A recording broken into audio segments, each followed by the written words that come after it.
Classes में आप लोगों का स्वागत है। और आज की क्लास में हम लोग डीपीएसपी को देखेंगे। आज के क्लास में डीपीएसपी को देखेंगे। तो प्रीवियस क्लास में हम लोग फंडामेंटल राइट पर चर्चा किए थे और आज के क्लास में डीपीएसपी पर चर्चा करेंगे। तो जैसा कि आप लोगों को पता है कि डीपीएसपी यानी directive principle of state policy, ये किस पार्ट में है? तो यह पार्ट 4 में है। किस पार्ट में है? पार्ट 4 में है, राज्य के नीति निर्देशक तत्व। इसको हमने कहाँ से लिया है? तो इसको हमने आयरलैंड से लिया है। डीपीएसपी को कहाँ से हमने लिया है? तो इसको आयरलैंड से लिया है। और किस कमेटी के रिकमेंडेशन पर डीपीएसपी को संविधान में स्थान दिया गया है? तो तेज बहादुर सप्रू कमेटी के रिकमेंडेशन पर राज्य के नीति निर्देशक तत्व को संविधान में अंतः स्थापित किया गया है। इसका जो नेचर है, इसका ऑब्जेक्टिव क्या है? तो इसका ऑब्जेक्टिव है कि सामाजिक एवं आर्थिक लोकतंत्र की स्थापना करना। क्या है राज्य के नीति निर्देशक तत्व का उद्देश्य? सामाजिक एवं राजनीतिक लोकतंत्र की स्थापना करना। इसका नेचर जो है, डीपीएसपी का नेचर क्या है? नॉट जुडिशियल, यानी वाद योग्य नहीं है। अगर हमारी राज्य सरकार इसे लागू नहीं करती है तो इसको लागू करवाने के लिए हम न्यायालय का सहारा नहीं ले सकते हैं। इसीलिए यह क्या है? वाद योग्य नहीं है। तो ये क्वेश्चन अक्सर पूछे जाते हैं कि यह जो है, इसका नेचर कैसा है? तो आप लोगों को जानकारी होना चाहिए कि यह वाद योग्य नहीं है। उद्देश्य क्या है? तो सामाजिक और आर्थिक लोकतंत्र की स्थापना करना। किस पार्ट में है? तो पार्ट 4 में है। कौन से कमेटी के रिकमेंडेशन पर बना है? तेज बहादुर सप्रू कमेटी के रिकमेंडेशन पर डाला गया है। कहाँ से लिया गया है राज्य के नीति निर्देशक तत्व को? तो आयरलैंड से लिया गया है।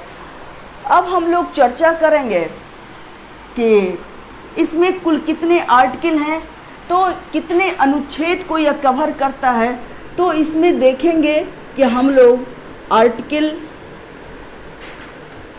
36 से 51 आर्टिकल तक है। 36 से 51 आर्टिकल तक है ये, अनुच्छेद 36 से 51 तक। तो यह आर्टिकल जो है, इस पर हम एक एक आर्टिकल पर चर्चा करेंगे आप लोगों के। तो सबसे पहले हम लोग देखेंगे कि आर्टिकल 38 क्या है। आर्टिकल 38 क्या है? आर्टिकल 38, इसमें डिफिनेशन ऑफ स्टेट, राज्य की परिभाषा दी गई है। राज्य की परिभाषा दी गई है। जिस प्रकार हम लोगों ने देखा था कि फंडामेंटल राइट में आर्टिकल 12 में राज्य की परिभाषा दी गई है, उसी तरह से आर्टिकल 36 में किसकी परिभाषा दी गई है? तो डिफिनेशन ऑफ स्टेट की परिभाषा दी गई है। अब देखते हैं हम लोग कि आर्टिकल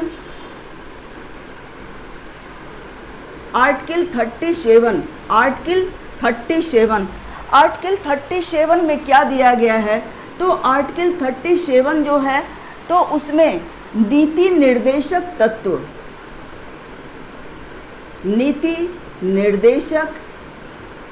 तत्व को लागू करने का सिद्धांत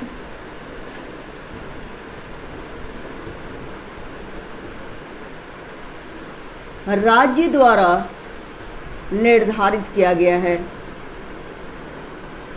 यानी नीति निर्देशक तत्वों में किस सिद्धांत को लागू किया गया है? तो इसको गवर्नमेंट ने वर्णित किया है, राज्य सरकार के द्वारा लागू किया गया है। एक बात आप लोग याद रखेंगे कि जब भी नीति निर्देशक सिद्धांतों को लागू करेगी तो वह स्टेट गवर्नमेंट लागू करेगी और वह सेंट्रल गवर्नमेंट लागू नहीं करेगी। तो आर्टिकल 37 आर्टिकल 38 को हम लोग देखते हैं कि आर्टिकल 38 में क्या है। तो आर्टिकल 38 लोक कल्याण, लोक यानी पब्लिक वेलफेयर को लागू करने के लिए राज्य सरकार जो भी व्यवस्था बनाएगी उसी का वर्णन जो है वह आर्टिकल 38 में है। लोक कल्याण की अभिवृद्धि के लिए सामाजिक व्यवस्था को लागू करना, लोक कल्याण की अभिवृद्धि के लिए सामाजिक व्यवस्था को लागू करना। अब हम लोग देखते हैं आर्टिकल 39। आर्टिकल 39 में क्या देखना है कि कुछ ऐसा सिचुएशन होता है जैसे right to work, right to education यानी काम हुआ, शिक्षा हुआ, तो बेकारी हुआ जिसको हम लोग अनएम्प्लॉयमेंट बोलते हैं, बुढ़ापे की स्थिति हुई, डिसेबल का अवस्था हुआ, तो उस दशा में सरकार के द्वारा जो हम लोगों को सहायता मिलती है उसी को हमने किस आर्टिकल में रखा है। तो आर्टिकल 39 में काम, शिक्षा,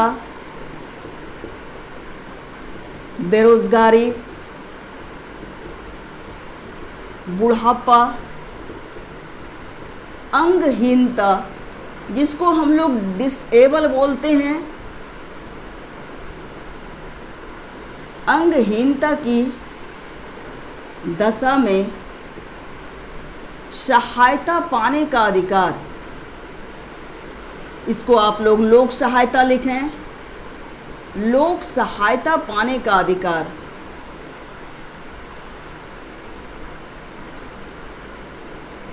लोक सहायता पाने का अधिकार, काम, शिक्षा, बेरोजगारी, बुढ़ापा और अंगहीनता की दशा में लोक सहायता पाने का अधिकार।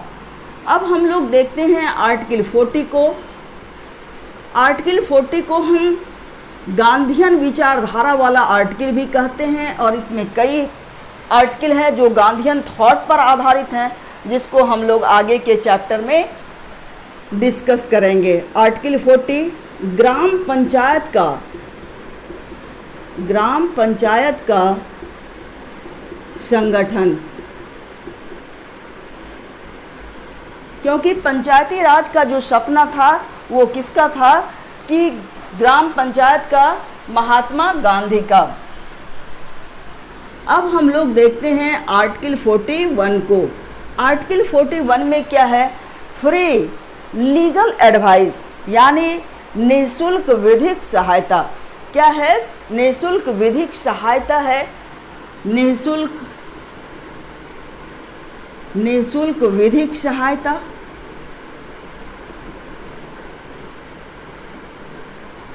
साथ ही आर्टिकल 41 में 41 आर्टिकल में यह भी दिया गया है कि समान कार्य के लिए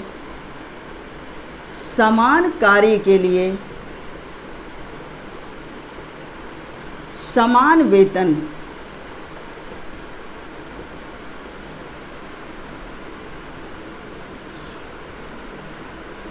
महिलाओं और पुरुषों को एक जैसे कार्य के लिए एक जैसा वेतन का व्यवस्था किया गया है। और इसको किस आर्टिकल में डाला गया है, किस कॉन्स्टिट्यूशनल अमेंडमेंट में, तो 42nd कॉन्स्टिट्यूशनल अमेंडमेंट, 42nd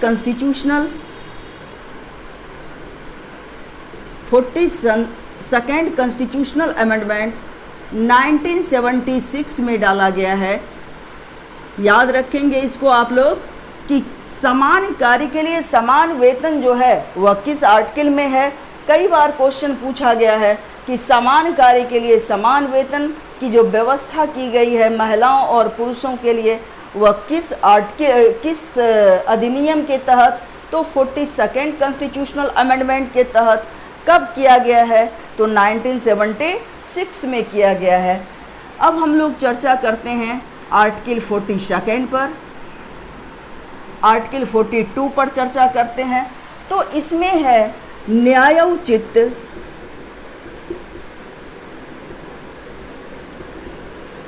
मानवीय कार्यदशा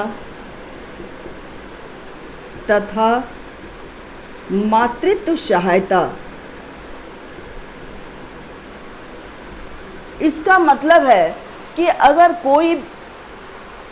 कोई भी ह्यूमन, कोई भी आदमी जो है, अगर वह स्टैंडिंग मूड में काम करता है तो उसको एक लिमिट आवर के बाद, उसको 4 घंटे के बाद, 5 घंटे के बाद उसको बैठने की सुविधा दी जाएगी।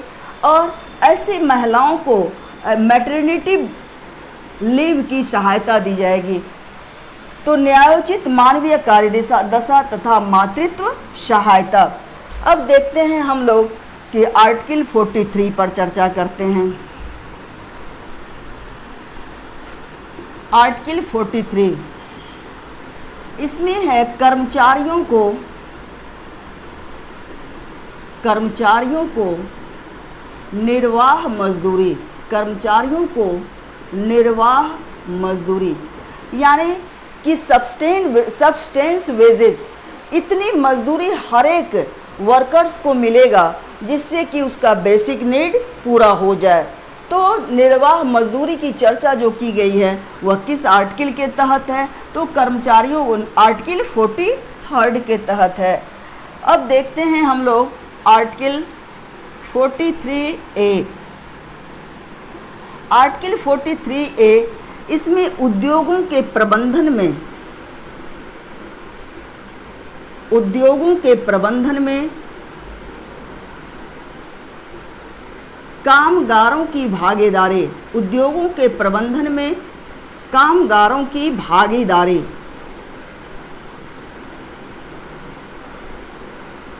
उद्योग, कोई भी इंडस्ट्री रहेगा तो उसको मैनेज करने में वर्कर्स का क्या पार्टिसिपेशन रहेगा, इसकी चर्चा जो है वह किस आर्टिकल में की गई है? तो आर्टिकल 43A में की गई है। अब हम लोग देखते हैं आर्टिकल 43B। आर्टिकल 43B में क्या है? तो सहकारी समिति यानी कोऑपरेटिव कमेटी, सहकारी समिति को प्रोत्साहित किया जाएगा। आर्टिकल 43 सहकारी समितियों को प्रोत्साहित किया जाएगा। अब आर्टिकल 44 पर आप लोग आए, जो कि काफ़ी इम्पोर्टेंट आर्टिकल है और इस आर्टिकल को कई एग्जाम में पूछा गया है। आर्टिकल 44 समान सिविल संहिता, समान सिविल संहिता या नागरिक संहिता, समान सिविल संहिता। इसका मतलब हुआ, समान सिविल संहिता का मतलब यह हुआ कि कोई भी व्यक्ति, चाहे वह छोटा से छोटा हो, बड़ा से बड़ा हो, सबों के लिए धर्म को आधार बनाए बिना, यानी कि कोई भी व्यक्ति सिख धर्म को मानता है, ईसाई धर्म को मानता है, तो किसी भी धर्म को आधार बनाए बिना उस व्यक्ति के लिए क्या बनाया जाएगा? एक जैसा कानून बनाया जाएगा। इसी को हम क्या कहते हैं? समान सिविल संहिता बोलते हैं। आर्टिकल 44। अब आइए आप लोग आर्टिकल 45 पर। आर्टिकल 45 जो है, आर्टिकल 45 में क्या है कि 6 वर्ष से कम उम्र का बच्चा जो है, 6 वर्ष से कम उम्र के बच्चे, 6 वर्ष से कम उम्र के बच्चों के लिए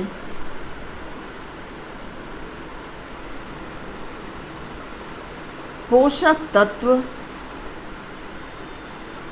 तथा शिक्षा की व्यवस्था,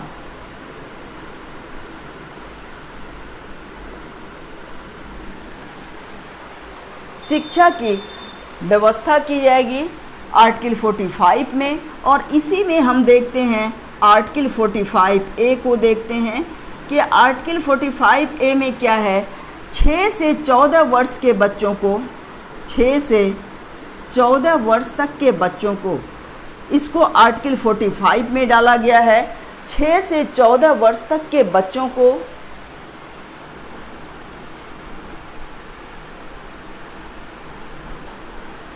बच्चों के लिए अनिवार्य प्राथमिक शिक्षा, यानी 6 से 14 वर्ष तक के उम्र के जो भी बच्चे हैं उसको कंपलसरी एलिमेंट्री एजुकेशन दिया जाएगा।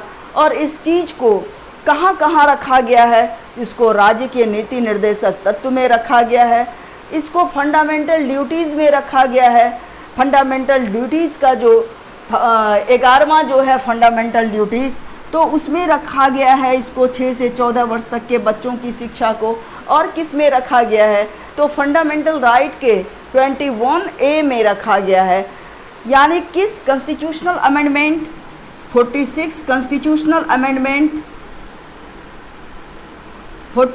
कॉन्स्टिट्यूशनल अमेंडमेंट संवैधानिक संशोधन 2002 में इस चीज़ को डाला गया है। इसको याद रखेंगे, या कई बार एग्ज़ाम में पूछा गया है कि 6 से 14 वर्ष तक के बच्चों के लिए कंपलसरी एलिमेंट्री एजुकेशन जो है उसको राज्य के नीति निर्देशक तत्व में डाला गया है, फंडामेंटल ड्यूटीज़ में डाला गया है, और इसको फंडामेंटल राइट के आर्टिकल 21A में भी डाला गया है। आर्टिकल 45A, आर्टिकल 46 पर आ जाएं आप लोग। आर्टिकल 46 जो है उसमें क्या है, SC, STS, अनुसूचित जाति, अनुसूचित जनजाति तथा जो भी वीकर सेक्शन के लोग हैं, कमज़ोर वर्ग के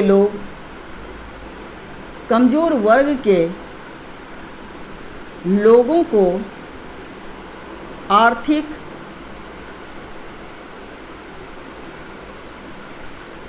आर्थिक हित तथा शिक्षा पाने का सरकार के द्वारा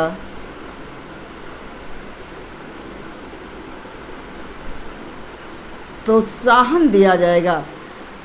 अनुसूचित जाति को, अनुसूचित जनजाति को और वीकर सेक्शन के जो भी लोग हैं उसको आर्थिक हित और शिक्षा पाने का सरकार के द्वारा प्रोत्साहन दिया जाएगा, प्रोत्साहन तथा सहायता दी जाएगी।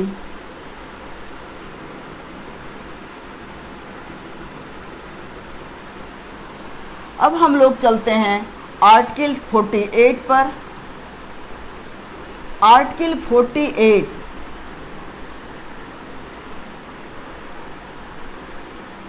आर्टिकल 48 जो है इसमें क्या है कि आर्टिकल 46 के बाद 47 होगा।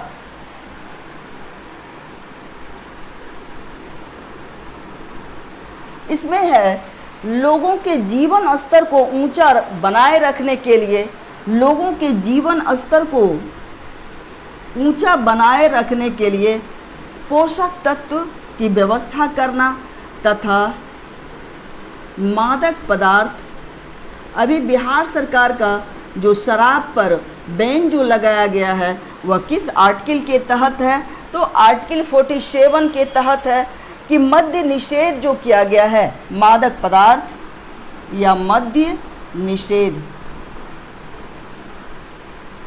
पोषाहार और मद्य निषेध जीवन स्तर को ऊंचा बनाए रखने के लिए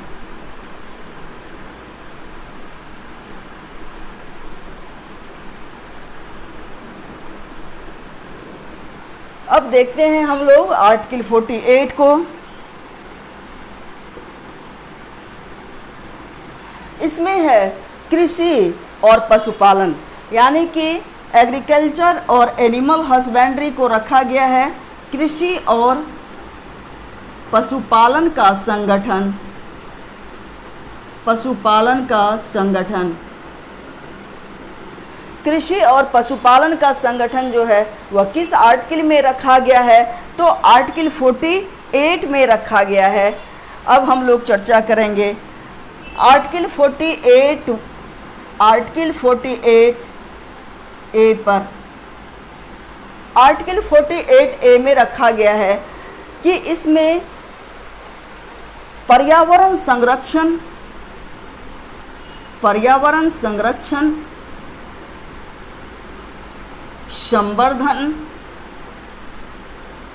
संवर्धन तथा पशुओं के नस्ल सुधार तथा पर्यावरण संरक्षण, संवर्धन, पशुओं का नस्ल सुधार तथा पशुवध पर रोक, इसको आप लोग याद रखेंगे। Article 48A। अब हम लोग देखेंगे आर्टिकल 49 को। आर्टिकल 49 जो है, आर्टिकल 49 में क्या है कि आर्टिकल 49 में कोई भी जो नेशनल मोमेंटम है, राष्ट्रीय स्मारक है, स्थान है, वस्तु है का संरक्षण करना, यानी उसको तोड़ फोड़ करने से बचाना। जिस गवर्नमेंट के जिस स्टेट में जो भी गवर्नमेंट रहेगी तो उसका यह दायित्व बनता है कि वह नेशनल मोमेंटम को, नेशनल प्लेसेस को, नेशनल थिंग्स को या ऑब्जेक्ट्स को वो बचाने का जो है प्रयास करेगी, संरक्षण करेगी। अब हम लोग देखते हैं आर्टिकल 50 को। इसमें है कार्यपालिका का न्यायपालिका से पृथक्करण, कार्यपालिका का न्यायपालिका से पृथक्करण है। Separation between executive and judiciary, कार्यपालिका का अलग काम रहेगा और न्यायपालिका का काम अलग रहेगा। तो इसको जो सेपरेट किया गया है वो किस आर्टिकल में? अंडर द आर्टिकल 50 में, आर्टिकल 51। इसमें है अंतर्राष्ट्रीय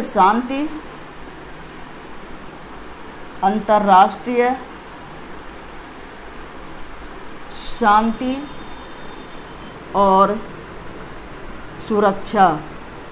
इंटरनेशनल पीस एंड सिक्योरिटी को किस आर्टिकल में रखा गया है? तो 51 आर्टिकल में रखा गया है। तो आज के क्लास में हम लोगों ने देखा कि हम लोग राज्य के नीति निर्देशक तत्व पर चर्चा किए, और राज्य के नीति निर्देशक तत्व जो है वह किस पार्ट में है, एक बार हम लोग रिवाइज कर लेते हैं। पार्ट 4 में है। तो यह कहाँ से लिया गया है? इसको आयरलैंड से लिया गया है। किस कमेटी के रिकमेंडेशन पर डाला गया है? तो तेज बहादुर सप्रू कमेटी के रिकमेंडेशन पर डाला गया है। यह किस आर्टिकल में है? तो आर्टिकल 36 से आर्टिकल 51 में है। तो इसका ऑब्जेक्टिव क्या है? इसका ऑब्जेक्टिव है सोशल एंड ये सामाजिक एवं आर्थिक लोकतंत्र की स्थापना करना। प्रकृति क्या है? नॉट जुडिशिएबल, यानी वाद योग्य नहीं है। इसको लागू करने के लिए कोई भी व्यक्ति न्यायपालिका का शरण नहीं ले सकता है। तो ये तमाम चर्चा हम लोग किए राज्य के नीति निर्देशक तत्व में, और कल की क्लास में हम लोग चर्चा करेंगे फंडामेंटल ड्यूटीज़ पर, और जो भी मेन क्वेश्चन होगा उसको हम साथ में बताते चलेंगे। Thank you.